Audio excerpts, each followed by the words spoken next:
Welcome to the Music Nut Program. I'm John. Thank you so much for joining me today. And welcome to the latest edition of the album After. The premise of this series is to focus on an album that was released after a band's breakthrough album.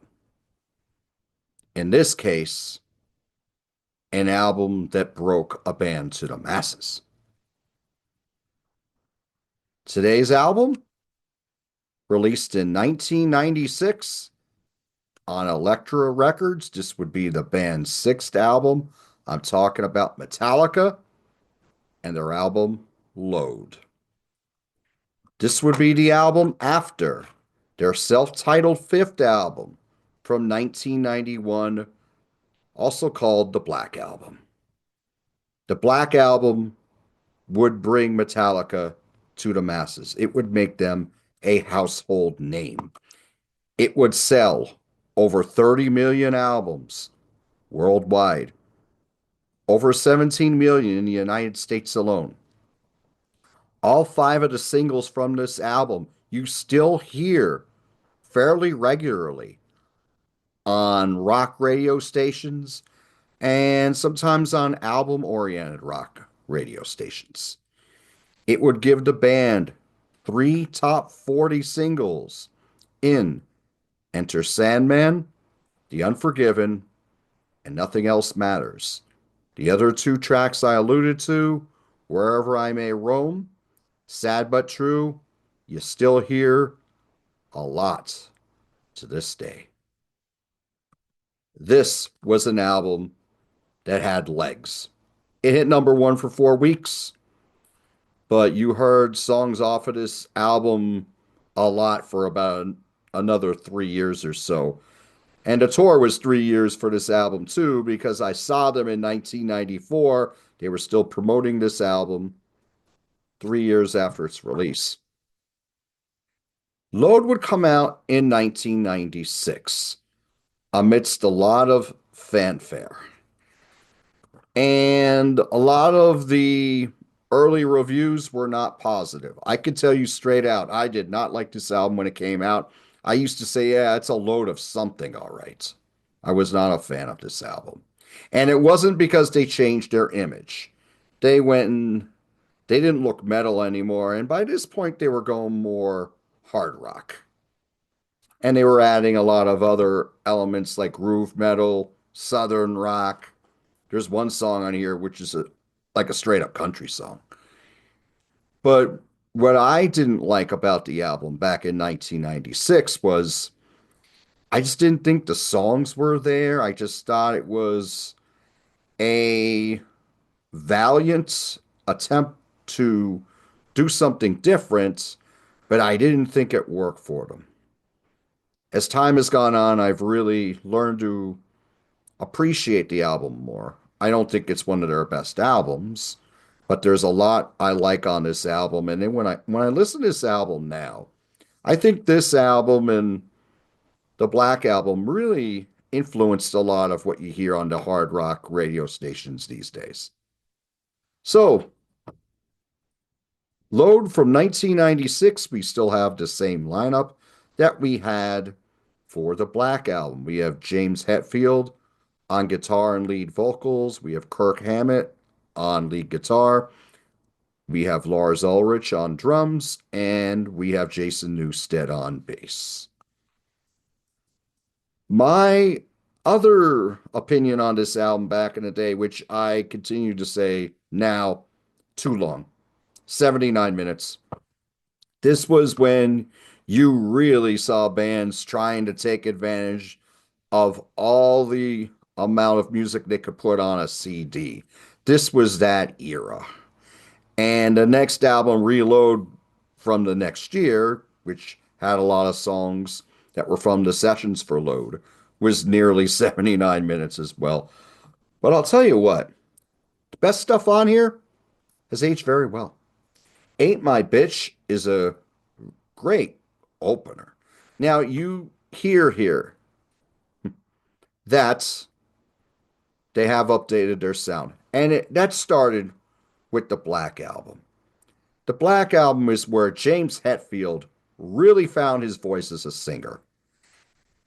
Now you know he's the focal point of the band. It's those vocal hooks that I think really brought Metallica to the masses. And you get plenty of that on this album. Ain't My Bitch is a strong closer, but at this point, they're not really heavy metal at this point. They're certainly not thrash metal anymore. You listen to the Black Album, you still had Through to Never. That was thrash. Nothing like that here. It's got some cool riffs on it. Excellent chorus on here. The choruses in the 90s albums by Metallica, I thought were really strong. In the 80s, they already had good choruses. You had good choruses on Motor Breath. You had a good chorus on No Remorse, Master of Puppets. So many of those early albums had very good choruses, and I think the choruses on the 90s albums were even better on their best material. Two by Four's got this cool swing to it that works really well. Not one of my favorite songs in the album, but it's a very good second track. The House Jack Built kills. To me, this should have been a single. This is such a swing and a groove to it. And what a fantastic chorus on here. Kirk Hammett loves his wah wah pedal, and you really hear a cool wah wah solo on here, but the house Jack built. Excellent. Now, Until It Sleeps was the first single. Would you know that Until It Sleeps to this day is their highest charting single in the United States? It hit number 10 on the Billboard Hot 100. It's their biggest charting hit. Not their most enduring hit. That would be Enter Sandman, which hit the top 20. I didn't care for this song back in the day, but I listen to it now with that spaghetti western like guitar in the opening, and then it builds into that loud chorus. It goes back into that groove again. I love it. The bridge really works on this song. This is a very cool song, but back in the day, I didn't appreciate it. King Nothing would be another single from this album. This would hit number 90 on the Billboard Hot 100. This would be the fourth single from the album. King Nothing has a groove that just destroys. Another really strong track that sounds like it sounds so fresh in 2025 as I record this show. I could still get into that track. Excellent track. Then we have Hero of the Day. Now, Hero of the Day, I didn't like it at all back in the day, and now it's more of a mixed feelings thing because when I hear Hero of the Day now, I'm like, the first 2 minutes of this song are so elegant. I love James's voice on here. I love that main theme. The guitar lines are wonderful. And then it gets heavy all of a sudden. I never thought it worked. It sounded like two songs mashed together to make one song. That would work for Judas Priest on Victim of Changes. That would work for Wishbone Ash on Sometime World off of the Argus album. Those are two examples that came to the top of my head. I don't think the heavy parts of this song ever worked. The rest of the song, I think, is great. Bleeding Me, the 8 minute epic on here. We got another epic we'll be talking about that's longer. Bleeding Me kills. There is just such a great sense of drama. I love James's voice on this. He sings for the song. The chorus just grabs you and just demands your attention. The whole song, though, the way it's crafted, the performances by the band fit very well. This is my favorite song on the album. Bleeding Me kills. Cure has a cool swing to it. It's very menacing. And when it leads to the chorus, it kind of reminds you a little bit of King Nothing. It's not quite as strong as King Nothing, but it's a solid track.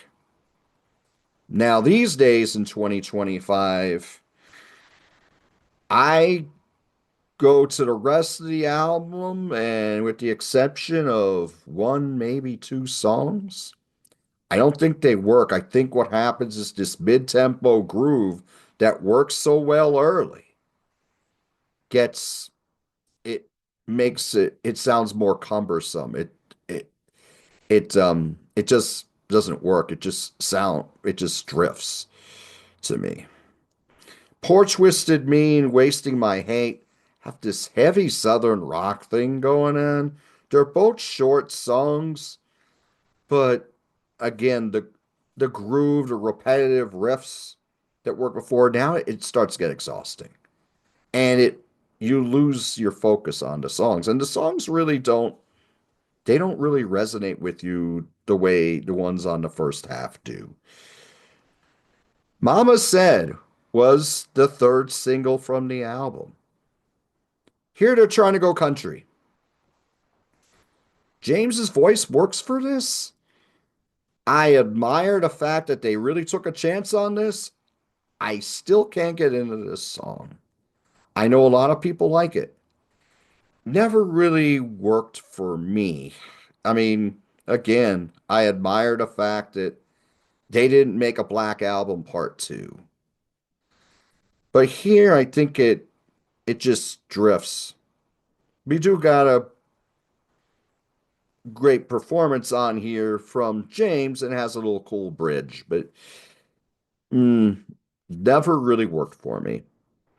The Thorn Within, or just Thorn Within, has a good riff in the beginning, but again, it starts to sound a little bit samey. We do have a small bridge in here too, but then it kind of drifts off.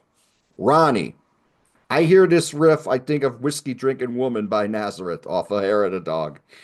And that's my favorite part of the song. The rest of the song, it's hard for me to remember after so many times listening to it. I do like that spoken word part that James does. The riff is cool. Rest of it, not so much. Now we end with the Outlaw Torn. A lot of people love the Outlaw Torn, as do I. This is a close to 10-minute epic here, but it's that groove. One thing I could say about this album, I like that Jason's really up in the mix on here. It's his bass lines that are opening Until It Sleeps and King Nothing and the Outlaw Torn. So I like that. And when you're making music based on groove, the bass has to be up in a mix. Bob Rock did a wonderful job producing this as he did the Black Album. One thing about these albums, they sound great.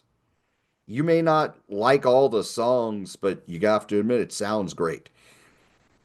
The Outlaw Torn has this slow burn. That bass line is killer. The bridge is excellent. Just like it is on Until It Sleeps, but it's a different kind of song. This groove can go on forever, in my opinion. Kind of like I said about Princess of the Dawn when John Clauser and I were talking about Accept studio albums on a series that we did on his channel, My Music Corner. I have that same vibe with this. Not quite the same vibe as I'd have with Princess of the Dawn or Megalomania by Black Sabbath, which is another long song that can go on another 5 minutes just because that groove is so great and that riff is so great. Same thing with not quite as strong with Outlaw Torn. Same kind of vibe though. In fact, when they recorded this, this was actually longer. They had to cut some of this off to fit on a 79-minute disc or 78:59. So Load was number one in over 20 countries, twice as many as the Black Album. Like the Black Album, number one for 4 consecutive weeks when it came out. Again, had their biggest hit single in Until It Sleeps. Sounds good. Almost 17 minutes longer than the Black Album. Songs haven't quite endured over the course of an album, but I like this a heck of a lot more than I used to. I would give this a 4 in 1996. I'd probably give this 6.5, maybe a 7 now. I think this and Reload, you cut off the fat. They're pretty good albums. I don't know if I'd rank them higher in my, if I did a ranking the albums by Metallica, but this is one that I go back to. The stronger songs, most of them on the first half, have aged very well, and the Outlaw Torn is killer. The singles were killer. Even Hero of the Day, which I wasn't a big fan of, I did like the main theme of the track. I just didn't think it gelled very well. So, what do you think of Load? What did you think of it in 1996? What did you think of the singles off of this back then? What do you think of this album now? Have you heard this album since 1996 or 1997? Did you like it from the get-go? Were you influenced because they changed their image and didn't look like a heavy metal band anymore? Did you not like the direction they went into because there was a little, like I said, a little bit of thrash on the Black Album? No thrash here. We're trying different things. You have to admire Metallica for that. They could have rested on their laurels off a huge album, but they didn't do that. So, mad props to Metallica for that. Please let me know in the comments what you think of Load. This will be coming out on Thursday, January 23, 2025. The latest edition of its Chris Whitley Wednesday will be out by this point. It will be out the day before on Wednesday, January 22nd. I will be discussing the Den of Ecstasy album on that episode. I will have a couple album more episodes in the next week or week and a half or so. So stay tuned. Plenty of cool stuff coming up. So until I see you again, do what you love, and I'll talk to you soon.